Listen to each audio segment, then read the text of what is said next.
تكونوا بصحة وخير. النهاردة جاية لكم بوصفة سهلة وبسيطة ولذيذة، وهي الليزي كيك. الليزي كيك ليها طرق كتير جدا. هي بتتكون من بسكوت، كاكاو، لبن. تعالوا نشوف مع بعض. هنا جبت عندي كمية من البسكوت. بنزل بكوباية سكر في الخلاط على كوباية لبن، كوباية زيت، وهكتب لكم المقادير بالتفصيل في صندوق الوصف، واربع معالق من الكاكاو الخام مش الكاكاو المحلى. بضربهم في الخلاط لغايه اما الصوص بيبقى سميك زي ما انتم شايفين كده معايا.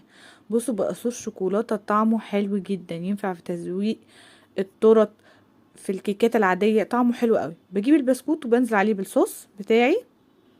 البسكوت ده تقريبا من 200 ل 250 جرام. بنزل بالصوص بتاعي اللي انا عملته، بنزل بنص الكميه علشان النص التاني